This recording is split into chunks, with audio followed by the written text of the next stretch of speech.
मुख्यमंत्री उमर अब्दुल्ला को डर क्यों है और वो क्यों कह रहे हैं कि भारतीय जनता पार्टी मेरी सरकार गिराना चाहती है?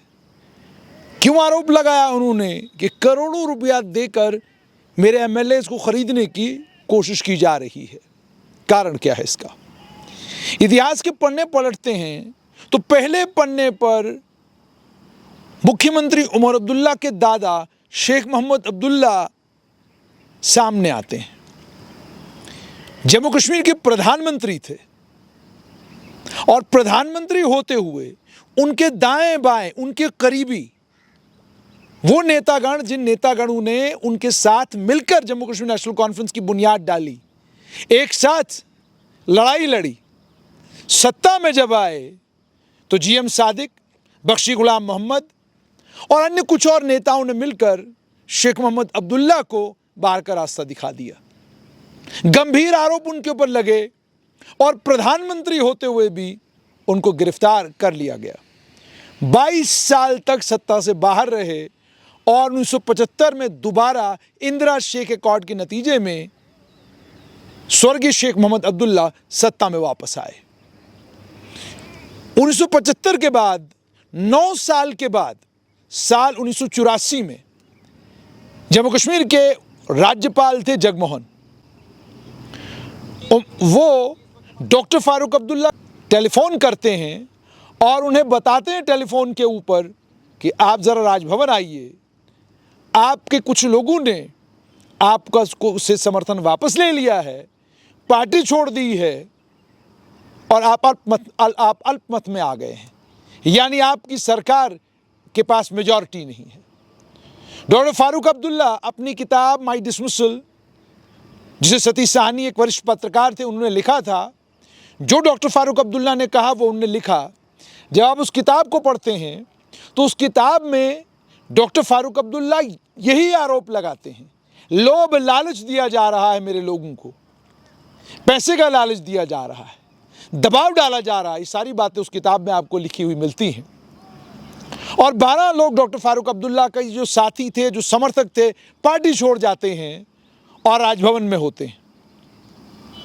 आप सोचिए, वो राजभवन में है और राजभवन में ही डॉक्टर फारूक अब्दुल्ला कहते हैं, मुझे पता चलता है फौज बुला ली गई है, सीआरपीएफ और बीएसएफ बुला ली गई है, सारी तैयारियां कर ली गई हैं कि मुझे हटाने के बाद किसी किस्म का कोई उपद्रव सड़कों के ऊपर ना हो, उसको काबू करने की तैयारी सरकार ने कर रखी है। वो कहते हैं, मुझे मौका दीजिए, मैं अपनी कैबिनेट से बात करूंगा। वो कैबिनेट से बात करने जाते हैं, थोड़ी देर में समाचार आता है कि उनकी सरकार को उस समय के राज्यपाल स्वर्गीय जगमोहन ने डिसमिस कर दिया है। डॉक्टर फारूक अब्दुल्ला कहते हैं, जब मेरी सरकार को डिसमिस किया गया और मैंने जब पता किया कि कौन थे षड्यंत्रकारी, तो उन षड्यंत्रकारियों में जम्मू कश्मीर के पूर्व मुख्यमंत्री और उस समय कांग्रेस के बड़े नेता मुफ्ती मोहम्मद सैयद थे। केवल इतना ही नहीं, गुलाम नबी आज़ाद का नाम भी लिखते हैं, उसके अलावा मक्खनलाल फोतेदार का नाम भी लिखते हैं, अन्य कई और नेताओं के नाम किताब में लिखते हैं। कहते हैं, ये थे वो साजिशकर्ता जिन साजिशकर्ताओं ने मेरी सरकार को गिराने के लिए उस समय की प्रधानमंत्री स्वर्गीय इंदिरा गांधी के इशारे पर यह सब कुछ किया था। उन्होंने उस किताब में लिखा है कि ये खेल इसलिए रचाया गया था ताकि डॉक्टर फारूक अब्दुल्ला को हटा दिया जाए, क्योंकि डॉक्टर फारूक अब्दुल्ला को उस समय की प्रधानमंत्री स्वर्गीय इंदिरा गांधी पसंद नहीं करती थी। अब ये इतिहास है। हालांकि उसके बाद कभी सरकार को इस तरीके से गिराने की कोई और घटना या कोई और कहानी सामने नहीं आई। उसके बाद 1987 हुआ। 87 के चुनावों से पहले कांग्रेस और नेशनल कॉन्फ्रेंस के बीच में दोबारा गठजोड़ हुआ। नतीजा निकला कि 87 के चुनाव लूट लिए गए, आरोप है लूट लिए गए। और उसके बाद कहानी आगे बढ़ी और 96 के बाद तो लोकतंत्र का वो चेहरा जम्मू कश्मीर के लोगों ने देखा जिसमें एक नई पार्टी, पीपल्स डेमोक्रेटिक पार्टी, सामने आई। अब आज मुख्यमंत्री उमर अब्दुल्ला को खौफ किस बात का है? राजनीतिक विशेषज्ञ ये बताते हैं कि जो तरीका प्रधानमंत्री नरेंद्र मोदी और गृह मंत्री अमित शाह का है, जिस प्रकार से वो सरकार चलाते हैं, उससे मुख्यमंत्री उमर अब्दुल्ला तो क्या देश के तमाम बड़े नेता भयभीत हैं। हर समय इस बात का ख्याल रखते हैं कि कहाँ संभावनाएं बन सकती हैं सरकार बनाने की, कैसे संभावनाएं बन सकती हैं सरकार बनाने की। अगर बनती हैं कोई संभावनाएं तो सरकार बनाई जाए। हालांकि दिल्ली में जो बड़े लोग और दिल्ली के वरिष्ठ पत्रकार और बड़े राजनीतिज्ञ हैं, जब आप उनसे बात करते हैं तो वो कहते हैं मुख्यमंत्री उमर अब्दुल्ला के नेतृत्व में जो सरकार जम्मू कश्मीर में चल रही है, इस सरकार को कोई डर, कोई खौफ नहीं है। दिल्ली इस सरकार को डिस्टेबलाइज नहीं करेगी, दिल्ली इस सरकार को गिराने के लिए कोई खेल नहीं खेलेगी। दिल्ली मुख्यमंत्री उमर अब्दुल्ला को चाहती कि वो अपना कार्यकाल पूरा करें। लेकिन जहाँ तक राज्य के दर्जे का ताल्लुक है, जहाँ तक जम्मू कश्मीर को वापस राज्य बनाने का ताल्लुक है, उस उपलक्ष्य में फैसला मुख्यमंत्री की भी भूमिका उसमें रहेगी, लेकिन फैसला लिया जाएगा सुरक्षा व्यवस्था को ध्यान में रखते हुए। फैसला लिया जाएगा पाकिस्तान के जो मंसूबे जम्मू कश्मीर को लेकर हैं, उन मंसूबों को अमलाने के लिए जम्मू कश्मीर में क्या नई साजिश या क्या नया खेल पाकिस्तान करता है, उन सब चीज़ों को ध्यान में रखते हुए फौज के आला अधिकारियों से रिव्यू किया जाएगा। खुफिया तंत्र जो जम्मू कश्मीर में है, उनकी रिपोर्टों को पढ़ा जाएगा, समझा जाएगा। वह बुद्धिजीवी जो जम्मू कश्मीर को बड़ा बेहतर समझते हैं, उनसे पूछा जाएगा, उनसे समझा जाएगा चीज़ों को। और उसमें भूमिका रहेगी जम्मू कश्मीर की चुनी हुई लोकतांत्रिक सरकार की भी। यहाँ की लोकतांत्रिक सरकार से पूछा जाएगा कि आपको क्या लगता है हालात कैसे हैं। लेकिन जब मुख्यमंत्री उमर अब्दुल्ला ये देखते हैं कि केंद्रीय गृह मंत्री अमित शाह नेता प्रतिपक्ष सुनील शर्मा के टेलीफोन से जो पुलिसकर्मी शहीद हुआ उसके सुपुत्र से बात कर रहे हैं, केंद्रीय गृह मंत्री जम्मू आते हैं और नेता प्रतिपक्ष सुनील शर्मा के घर जाते हैं या उनको अपने साथ हर जगह ले जाते हैं, तो वो डर और रौखौफ बढ़ जाता है। उनको समझ में नहीं आता कि शायद नई दिल्ली ने आदमी चुन लिया है जिस आदमी को अगर जम्मू कश्मीर में वैसी परिस्थितियां बनती हैं, जम्मू कश्मीर की बागडोर उसके हाथों में दी जा सकती है। अब जाहिर सी बात है, यही सूरत हाल तब थी 84 में। जीएम शाह सामने आए तो नेशनल कॉन्फ्रेंस टूटी और सरकार बनी। और जीएम शाह को लेकर भी यही था कि स्वर्गीय शेख मोहम्मद अब्दुल्ला के पद के उत्तराधिकारी पार्टी के कुछ लोगों का मानना था कि जीएम शाह थे, क्योंकि तेज तर्रार और बड़े तेज तर्रार नेता थे वो। हालांकि कई अफसरों को उन पर भी गंभीर आरोप लगाते हैं वो उनके ऊपर, लेकिन कहते हैं वो बड़े तेज तर्रार नेता थे। वो नेता चाहते थे कि अब्दुल्ला परिवार से कोई अब हमारा नेतृत्व न करे, बल्कि नेतृत्व हो तो अब्दुल्ला परिवार के बाहर हो। तो जीएम शाह एक वो चेहरा थे। तो जीएम शाह के पीछे लोग खड़े हो गए। क्या इस वक्त कोई जीएम शाह नेशनल कॉन्फ्रेंस में है? क्या वो हालात हैं जिन हालात में नेशनल कॉन्फ्रेंस के अंदर लोग उमर अब्दुल्ला से इतना नाराज हैं कि वो पार्टी छोड़कर दूसरी किसी पार्टी का समर्थन कर सकते हैं? संभवतः ऐसा होगा पार्टी के अंदर, लेकिन ये जो अंदर तोड़फोड़ है, ये जो अंदर नाराजगी है, इस नाराजगी के नतीजे में कोई नई सरकार बनेगी, संभावनाएं कम है। 84 का कालखंड अलग था और ये 2026 का कालखंड है, ये बिल्कुल अलग है।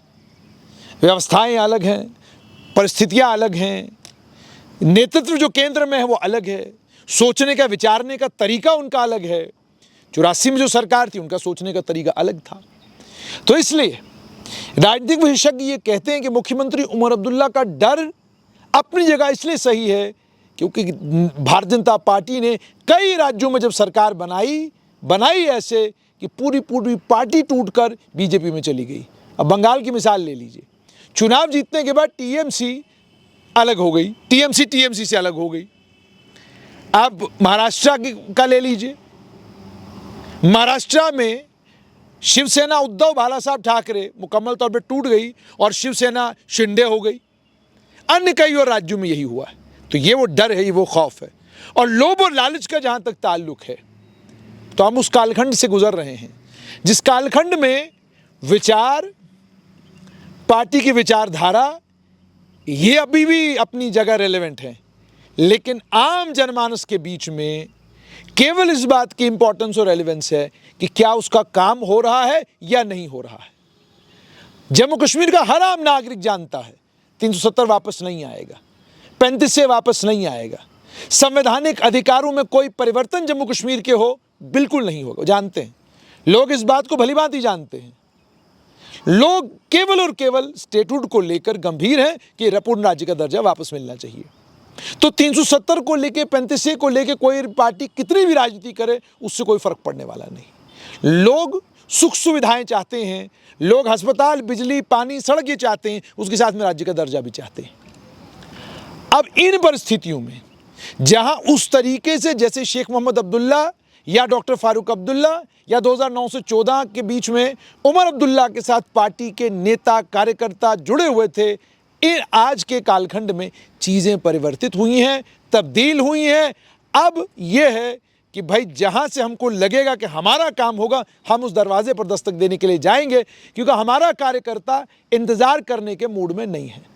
बिजली है तो चाहिए, पानी चाहिए, सड़क चाहिए, ट्रांसफ़र पोस्टिंग के मामले हैं तो ट्रांसफ़र पोस्टिंग चाहिए। ये सारी चीज़ें आम आदमी, जहां ये मुद्दे हल होंगे हम वहां जाएंगे, ये मनस में आम आदमी के आ चुका है, ये राजनीतिक विशेषज्ञ कहते हैं। इसी के चलते उमर अब्दुल्ला डरते हैं, खौफ है उन्हें इस बात का कि अगर जो वादे मैंने लोगों के साथ किए हैं, जिसमें सबसे बड़ा वादा पूर्ण राज्य के दर्जे का है, अगर इसको लेकर हम एग्रेसिव नहीं हुए तो कहीं मेरी पार्टी में भी वही ना हो जो देश भर में बाकी पार्टियों में हुआ। कहा भी उन्होंने एक बारी, उन्होंने कहा मुझे अपने एमएलएज की फिक्र नहीं है, लेकिन मैं बीजेपी को जानता हूं, मैं बीजेपी से डरता हूं, मैं जानता हूं वो क्या कर सकते हैं। तो मतलब इशारा दे दिया उन्होंने कि कुछ भी हो सकता है, उठापटक हो सकती है, तब्दीली हो सकती है, लेकिन फिलहाल के लिए दिल्ली की माने तो उनका साफ है कि उमर अब्दुल्ला के नेतृत्व में जो सरकार जम्मू कश्मीर में चल रही है, इस सरकार को डिस्टेबलाइज करने की कोई मंशा केंद्र सरकार की नहीं है। वो कि 84 में भी यही बयान दिए गए थे, 84 में भी अखबारों में यही छप रहा था कि भाई डॉक्टर फारूक अब्दुल्ला की सरकार को कोई खतरा नहीं है। लेकिन बाद में जब जीएम शाह आ गए तो जगमोहन ने फ़ोन करके डॉक्टर साहब को बताया कि भाई आपकी सरकार तो गिर चुकी है। तो ये जम्मू कश्मीर में होता रहा है। तो इतिहास को ध्यान में रखते हुए कि अगर शेख मोहम्मद अब्दुल्ला जैसे कद्दावर लीडर की सरकार गिर सकती है, डॉक्टर फारूक अब्दुल्ला जैसे अपने आप को मोल्ड करने वाले और अपने आप को हालात के साथ तब्दील करने वाले नेता की सरकार गिर सकती है, तो मुख्यमंत्री उमर अब्दुल्ला को ये लगता है कि मैं तो उस टाइम पीरियड में हूँ, मैं तो उस समय में हूँ जिस समय में कोई पता नहीं कौन किसके साथ कहाँ क्या खेल कर रहा है। इसलिए स्वाभाविक है कि उन्हें इस बात का डर है कि कहीं कुछ ऐसा ना हो जाए जैसा इतिहास में हो चुका है।